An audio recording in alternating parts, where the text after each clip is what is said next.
Hello everyone. Today we talk about how to fix the app of Spotify.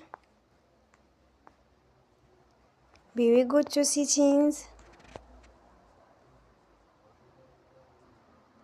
Then we click on apps. After that we will search the app Spotify and then we click.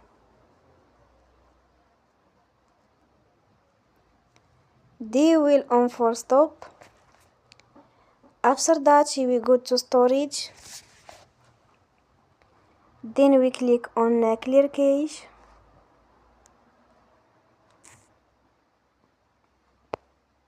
In the end, turn off your phone and you will recharge your phone again.